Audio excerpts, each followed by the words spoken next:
Yuk kita masuk ke dalam alur ceritanya. Halo Sobat Noba, melanjutkan cerita dari episode sebelumnya ya. Semoga kalian suka. Di episode sebelumnya, beberapa orang kuat termasuk Xiaoyan memilih mengejar leluhur Hangwang. Bagaimanapun jauh sebelum Xiaoyan datang, sebagian besar mereka sudah lama terjebak di sini. Jadi ketika mereka lolos dari ilusinya, secara alami mereka ingin balas dendam dan merebutkan token iblis kuno. Tentu saja ada juga beberapa dari mereka yang lebih lemah memilih untuk keluar dari gua ajaib secepat mungkin. Itu karena mereka merasakan kehilangan esensi darahnya sendiri dan bahkan terjadi penurunan kekuatan. Untuk mereka yang masih di tingkat keabadian kaisar langkah pertama atau kedua, mereka tidak lagi ingin terus mengambil resiko lebih dalam. Sebab kelangsungan hidup lebih penting dari apapun. Sementara itu sosok Xiaoyan terus mengejar ke dalam gua.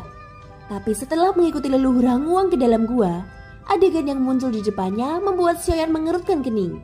Itu karena di depannya saat ini ada tembok dengan lubang yang tak terhitung jumlahnya.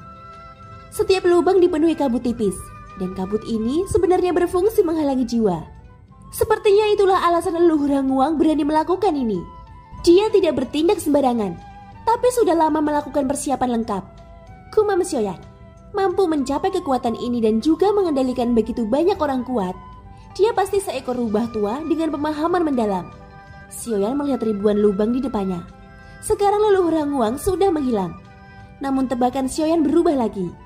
Jika leluhur Hangwang ingin membuat labirin, hanya menggantungkan jumlah lubang ini saja itu tidak berbeda dengan metode bodoh. Bagi orang kuat di level keabadian kaisar, selama leluhur Hangwang berada di dalam lubang, tidak akan lama sebelum mereka menemukannya. Jadi Xiaoyan segera menilai bahwa lubang di depannya hanyalah untuk menutup-nutupi. Xiaoyan bahkan curiga leluhur Hangwang tidak memasuki lubang ini, tapi ada jalan rahasia lainnya. Setelah merenung sejenak, Xiaoyan menarik pandangannya. Namun tepat ketika dia baru saja hendak berangkat untuk menyelidiki lainnya, tiba-tiba saja terdengar suara angin bertiup dari belakang. Mereka adalah Raja Roh Tianxun dan Ning Yao. Dan sekarang, Xiaoyan tidak ingin berinteraksi dengan dua raja roh itu. Pada saat yang sama, Xiaoyan tiba-tiba merasakan gelombang jantung berdebar-debar. Perasaan panik yang tidak bisa dijelaskan membuat jantungnya berdetak lebih cepat. Bahkan jantung iblis di dada kirinya mulai berdetak. Xiaoyan segera merasakan perasaan aneh yang tak terlukiskan. Ini bukan tekanan dari raja roh, tetapi berasal dari gua itu sendiri. Segera sosok Xiaoyan melesat memasuki salah satu lubang tersebut. Guntur seperti sutra, membuat kecepatannya sangat cepat. Bahkan jika Tianxun dan Ning Yao bergerak dengan kecepatan penuh dari belakang, mereka sama sekali tidak bisa mengejar Xiaoyan. Dari mana datangnya perasaan aneh ini? Gumam Xiaoyan. Matanya menunjukkan keseriusan ketika memikirkan sumber perasaan aneh ini. Saat berikutnya Xiaoyan tiba-tiba memikirkan sesuatu. Segera dia menggoyangkan lengan jubahnya. Kemudian sosok tahanan roh yang ada di dalamnya terlempar keluar. Akan tetapi tahanan roh saat ini benar-benar menutup matanya rapat-rapat dan tidak bereaksi. Sepertinya dia benar-benar tertidur, ucap Xiaoyan mengerutkan keningnya sambil melihat tahanan roh. Baginya tidur nyenyak bukanlah kabar baik. Tidak, sepertinya aku salah mengerti. Tidak ada apapun di sini. Tahanan roh sebenarnya telah memberiku informasi, ucap Xiaoyan tiba-tiba memikirkan sesuatu. Gua ajaib Hangwang tidak sesederhana yang dibayangkan. Xiaoyan tiba-tiba sadar bahwa dia sepertinya masih berada di dunia ilusi. Tidur yang dikatakan tahanan roh sebelumnya bukanlah tentang itu, tapi tentang aku, gumam Xiaoyan. Hatinya terguncang. Jika tebakannya benar, maka semua yang terjadi sekarang hanyalah ilusi. Dan perasaan tak dikenal itulah yang membuatnya ketakutan. Setelah beberapa pemikiran, Xiaoyan tiba-tiba teringat sesuatu. Dia ingat pertemuan di alam dewa kekacauan. Si nomor 7 berkata bahwa tahanan roh memiliki kekuatan jiwa yang kuat. Dikatakan bahwa dia bahkan dapat menciptakan segel dunia yang sudah hancur. Dengan kekuatan seperti itu, bagaimana mungkin tahanan roh tertidur? Jadi kalimat dari tahanan roh tentang tertidur selama 100 tahun sebelumnya mungkin mengisyaratkan Xiaoyan bahwa situasinya saat ini tidak lagi benar. Dalam kognisi Xiaoyan, tahanan roh menggunakan kekuatannya sendiri untuk memberi petunjuk padanya. Tetapi jika ini hanya ilusi, lalu bagaimana cara menghancurkan formasinya? Gumam Xiaoyan di dalam hatinya.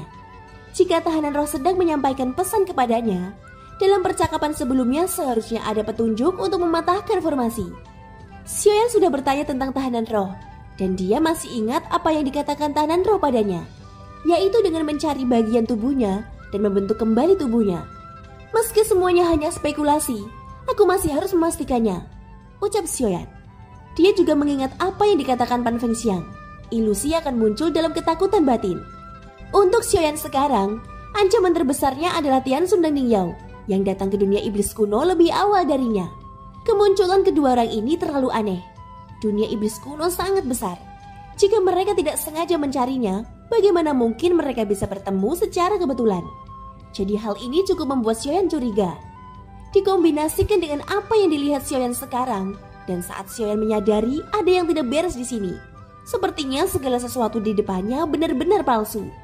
Jika tebakanku benar, hanya ada satu cara untuk menghancurkan formasi sekarang, yaitu harus bertarung. Sebaliknya jika seseorang memilih melarikan diri, seseorang hanya akan terjebak dalam formasi ini selamanya. Ucap Xiaoyan tiba-tiba mengangkat kepalanya.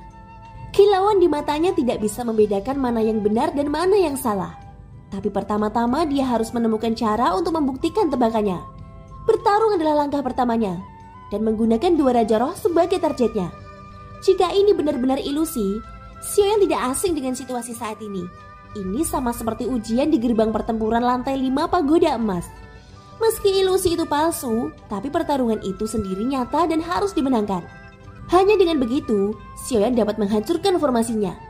Aku bisa memanfaatkan medan di sini. Selama aku bisa memisahkan keduanya, kemungkinan suksesnya akan lebih tinggi. Ucap Xiaoyan segera mulai memikirkan cara untuk melakukannya. Dia memiliki keunggulan kecepatan absolut. Setelah membuat beberapa rencana di pikirannya, Xiaoyan segera pindah. Dengan kekuatan guntur jile, hanya melakukan perjalanan melalui gua-gua ini, dia bisa keluar dengan kecepatan luar biasa. Segera gua-gua yang rumit ini Xiaoyan secara bertahap menemukan jawabannya.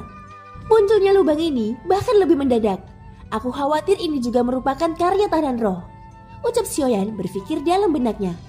Bagaimana jika sesuatu benar-benar terjadi pada tahanan roh sekarang? Maka situasinya pasti tidak terlalu bagus. Xiaoyan harus membuktikan apakah semua yang terjadi sekarang benar atau salah. Saat ini Tianxun dan Ning Yao sedang berada di luar gua. Mereka sepertinya masih ragu-ragu tentang sesuatu, hingga terdengar suara siulan dari dalam gua. Saat berikutnya terlihat dua sosok muncul di depan mereka. Apakah kamu menginginkan token iblis kuno? Ucap salah satu sosok itu. Dia memegang plakat giok di tangannya. Keduanya mengenakan jubah hitam. Tidak bisa melihat wajahnya dengan jelas. Di balik jubah hitam ini ada nyala api samar dan guntur di matanya. Sedangkan untuk sosok lainnya memiliki segel bintang 7 yang berkedip di antara alisnya. Dan kedua sosok ini tidak lain adalah Xiaoyan dan Clone Yuanzhen. Thank you guys sudah mendengarkan ceritaku sampai akhir. Semoga hari kalian menyenangkan ya. Sampai jumpa dan bye-bye.